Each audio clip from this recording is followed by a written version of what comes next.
We welcome you today to our Wednesday edition of the Easter week devotionals. And today I'm here at the altar at our church, and once in a while we'll pray around here, and particularly on Sunday evenings. But today I wanted to come here because I want to talk to you about Jesus' prayer for us. When he was just bringing the ministry among the disciples to a close, he gives chapters 14, 15, 16, and 17 in St. John. He gives them as some instructional time, but also chapter 17 especially, he spends time praying for his disciples. And not just them, as we'll see in just a little bit. But I want to read a few verses here in John 17, and maybe it could be a help to us even today to recognize that Jesus is praying for us. And you listen and try to pick out where that comes through in this passage. John chapter 17, verse 14 says, I have given them thy word, and the world hath hated them, because they are not of the world, even as I am not of the world. I pray not that thou shouldest take them out of the world, but that thou shouldest keep them from the evil. They are not of the world, even as I am not of the world.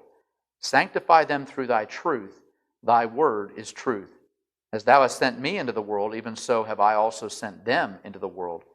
And for their sakes I sanctify myself, that they also might be sanctified through the truth. Neither pray I for these alone, but for them also which shall believe on me through their word, that they all may be one, even as thou, Father, art in me, and I in thee, that they also may be one in us, that the world may believe that thou hast sent me. A key thing that I want to notice with you there, yes, it was great that Jesus prayed for the disciples, and we would maybe expect that he would do that. But that's not all. Did you notice what it said there in verse 20? Neither pray I for these alone, but for them also, which shall believe on me through their word. So that means you, that means me. That Jesus prayed for us all the way back then, long before we were even thought of by anyone else, but God knew who we were. And God was praying that even those of us that would believe in Jesus because of the gospel that's come down from the disciples, that he was praying for us even then.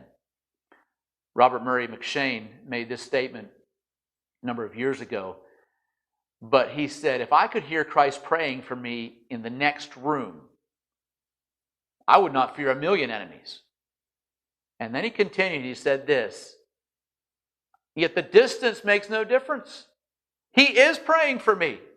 And sometimes we need to just stop and remember that. Jesus, in the midst of all of this that was going on in this final week, and he's just pushing right close to the cross. And yet even then he was praying, Father, keep the disciples. Keep my followers down through the centuries. If I could be so bold and kind of take it a little bit further. Father, touch those that are there in 2020. You know what they're going to be dealing with. You know how to keep them. You know how to make them strong. And so Jesus was praying for us. I don't want you to forget that. I know sometimes we maybe think, well, Jesus praying, we call it the Lord's Prayer. Well, that sounds like it's, our Father which art in heaven.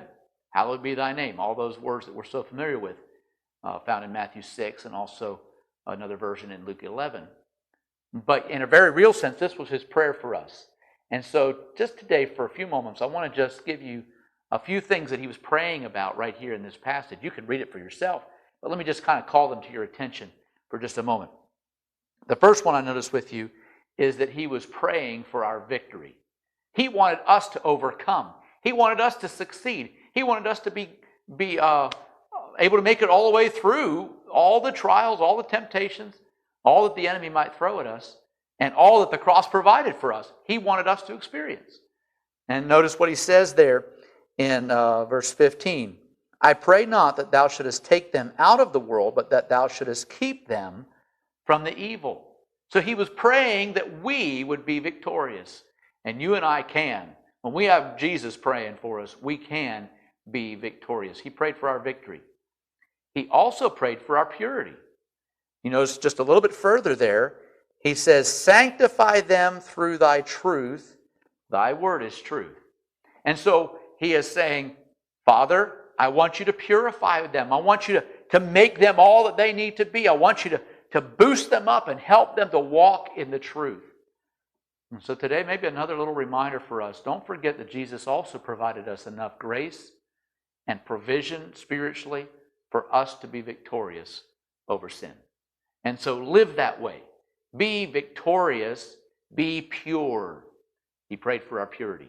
The last one that we might notice here is down in verse 21, that they all may be one, as thou, Father, art in me and I in thee, that they also may be one in us. So he was praying also finally for our unity, that we would be bonded together. We are in this thing together. We're all, I know we have to all answer for ourselves individually, but we all are trying to get to heaven, and we want to do it together. We want to be unified. We don't want anything to be coming our way that would start to get us bickering amongst ourselves, but we want to be pure and we want to be unified. We want to be able to join together as the body of Christ. And so today, remember that Jesus also prayed for that, and he also provided for that. He wants us to be unified in the Spirit. I know sometimes we've had personality differences and all the rest, but we need to have one purpose, one goal. We've got to make it to heaven. We've got to take as many with us as we can. And so today, maybe you could just kind of stop and think a little bit about that. Lord, you prayed that I'd be victorious, and I want to be. You prayed that I'd be pure, and I want to be that too. And then you also prayed that I'd be unified. Help me in my relationships with other people, that we'll be able to be unified together and make it to heaven. And so today, as we're starting to kind of get right down to the end here, just about to when we celebrate Good Friday, just a couple days yet, but I want us to be able to remember that he prayed for us. And so you can be victorious. You can be pure. You can be unified. And so let's do our very best to live up to what Jesus has provided. Well, God bless you. Have a great day. And keep focusing and meditating on the things of God this week. Don't let this just kind of slip by. I know we've got strange schedules and all right now, but try to really focus on what Jesus provided. Well, until next time, have a great day.